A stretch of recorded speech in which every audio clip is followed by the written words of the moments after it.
April 18th, 1775. British troops are on the march. Colonial militia are arming and stockpiling ammunition for what many fear is an inevitable showdown. British Commander General Thomas Gage has ordered his soldiers to capture a huge hidden store of gunpowder in Concord, a Massachusetts village 20 miles west of Boston.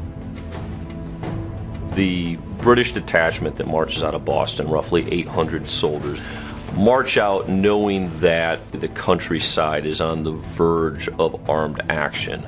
Once Gage sends that mission out, he really has set into motion a chain of events that is beyond his ability to control. The British are indeed coming. The news starts leaking out and people start mobilizing. They're ready.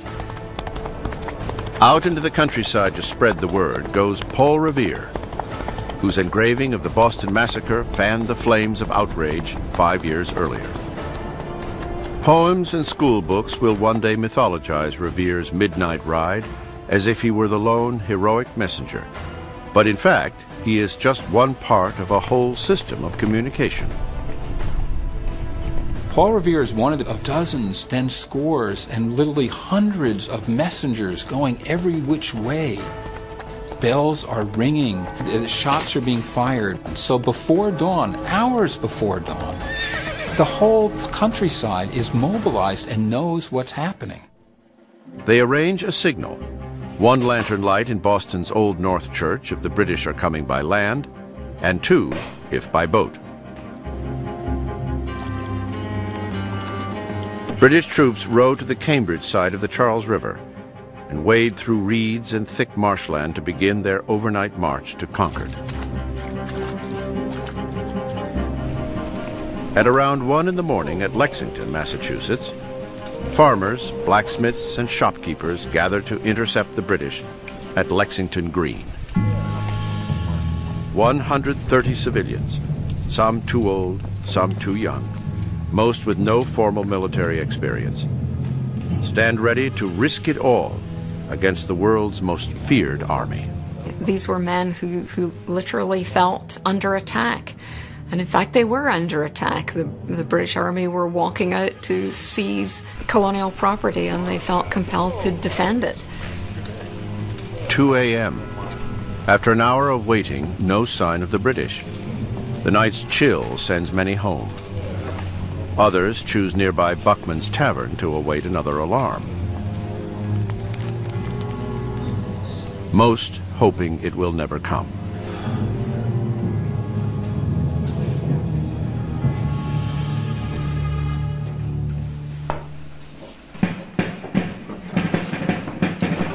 At 4:30 a.m. Drums announce that the British are on their way.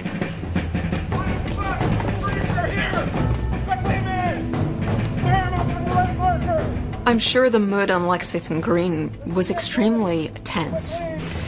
The best trained, most professional army in the world is bearing down on them. So even though they were fired up with a great sense of injustice, they were probably nervous. And if they weren't, they should have been. That's it. Okay. Stand back, lads. Stand back.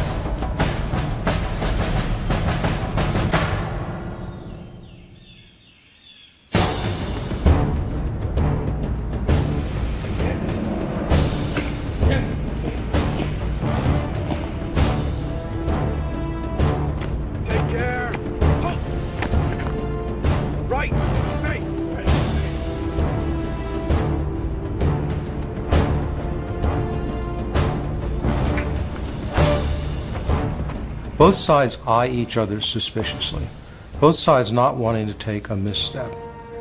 All of a sudden, a single shot is fired. Nobody knows who fired the shot. After the war and investigations, nobody ever found out. As soon as that shot was fired, both sides commenced firing at will, and the American Revolution was on. Concrete! Fire! Fire!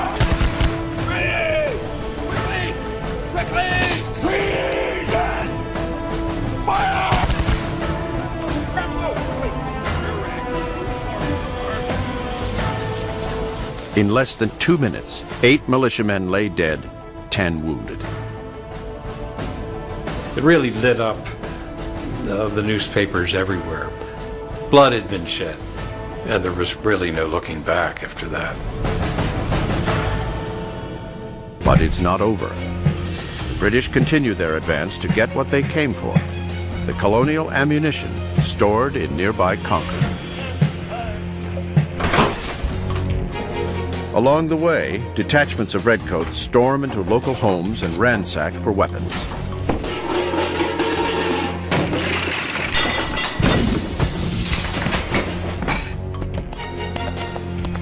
The word spreads, and militia from all over the area rush toward Concord to head off the British.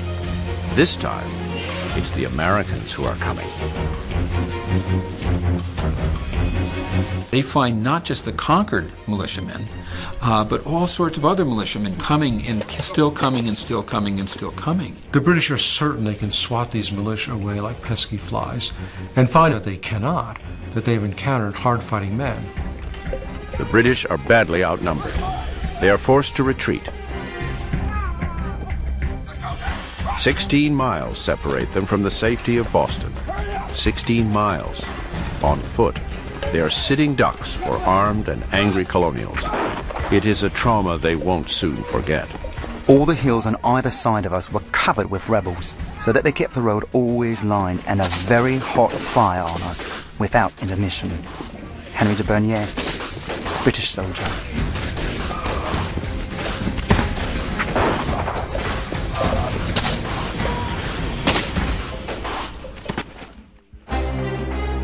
"20 hours of constant barrage bring heavy losses to the beleaguered British. 73 dead, 174 wounded, and 26 missing. The Americans suffer 49 killed, with 40 wounded and 5 missing. By the time British soldiers get back to Boston, the colonials have the city surrounded, with militia from neighboring colonies on their way. Gage and his troops are trapped, with their backs to the sea. The rebels have added insult to outrage. They have possessed the roads and other communications by which the town of Boston was supplied with provisions, and with a preposterous parade of military arrangement they have effected to hold the army besieged. Thomas Gage.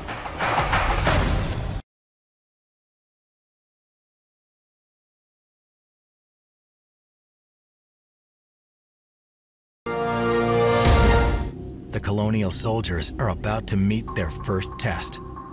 In a field outside Lexington, 77 militiamen have gathered to block the redcoat advance towards Concord. John Parker, leader of the Minutemen, knows the British outnumber his forces 10 to 1. He doesn't expect to defeat them. He just wants to send a message. We're here, we have guns, and we're going to resist. Major John Pitcairn, who commands the British troops, doesn't want to fight in Lexington. Running behind schedule, his goal is to secure a bridge farther west in Concord, but Pitcairn is forced to respond to the Minutemen's blockade.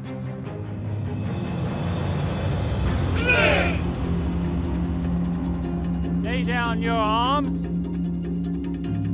Hold! Do not fire! Neither side wanted a war to start. And so they stand there sort of face to face for a while. Hundreds of professional soldiers confront dozens of militiamen armed with squirrel rifles and buckshot. Both Parker and Pitcairn issue orders not to shoot.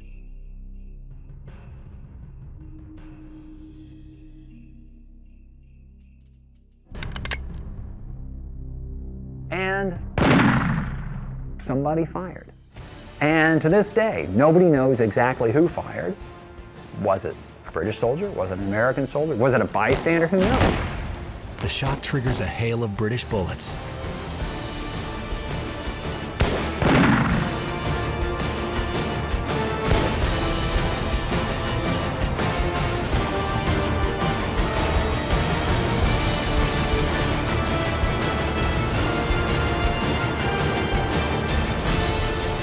The militiamen are overwhelmed and quickly retreat, some racing into the nearby woods.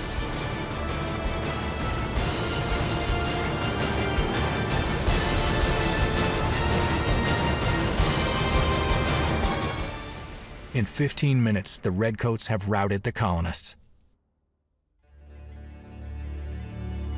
When the smoke clears, 8 patriots lay dead, and the British soldiers continue on their way to Concord. The Battle of Lexington seems to confirm the worst, that Americans have no appetite for battle.